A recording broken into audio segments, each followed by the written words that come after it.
Alabama's Republican Attorney General walked back comments he made this week, suggesting women in his state who take an abortion pill to end their pregnancy could face criminal charges.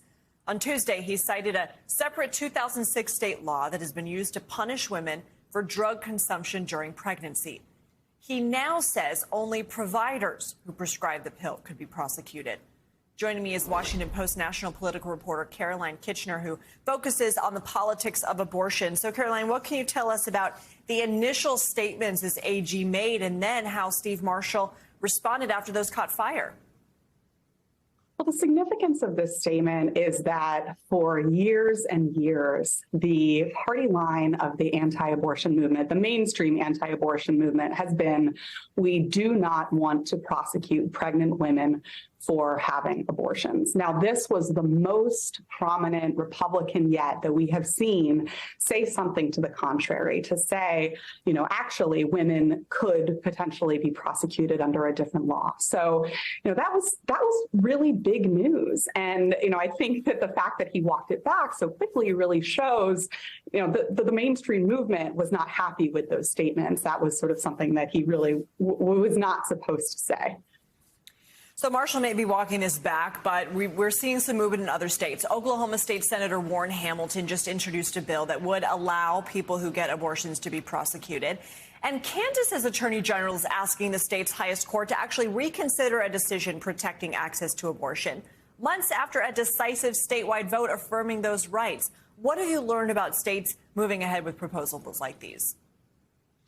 I think it's really hard to say what's going to happen in these legislative sessions. I think one thing that's really clear is that anti-abortion Republicans are frustrated that people are still managing to get abortions in states where abortion is legal since Roe was overturned. What we've seen are, you know, the proliferation of abortion pills being sent into these states through a variety of methods, and that's really hard to stop. It's really difficult to, intercept things in the mail. You know, it's just hard to imagine how you even do that. And so I think a lot of Republicans are just feeling frustrated and unsure about how to move forward. And I think that's a big part of why you're seeing these kinds of really hardline measures like, you know, what we're seeing in Oklahoma come to the fore. Well, the House passed 2 anti-abortion bills this week. Let's go ahead and listen to what Republican Congresswoman Nancy Mace said about that.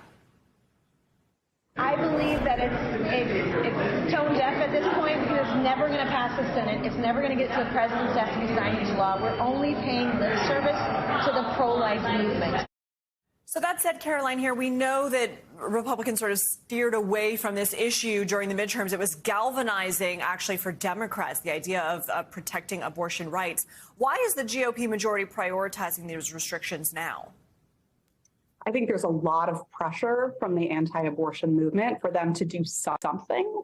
I think what's significant about the 2 bills that they voted on is that even if they were to pass the Senate, which of course it doesn't seem like they wouldn't actually move the needle that much. You know, we're not actually talking about any kind of national abortion ban, which was something that was floated in the fall.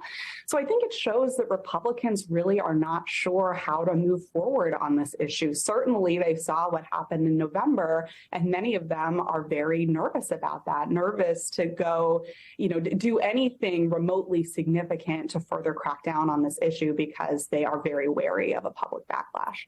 Got to be quick with you on this, but political rights anti-abortion advocates are organizing pickets outside CVS and Walgreens in early February in at least 8 cities, including Washington, D.C., in response to the company's plans to stock and dispense abortion pills in states where they're legal. That's following the FDA's decision last week allowing that. What more are you hearing about these types of demonstrations?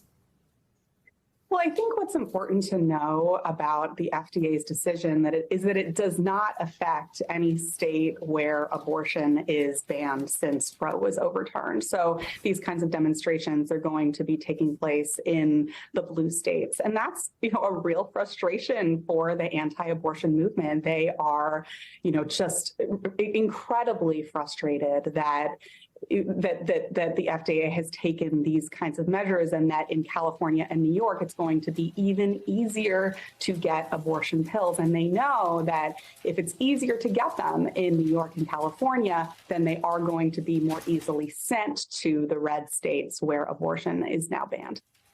Caroline Kitchener, thanks for joining us. Appreciate it.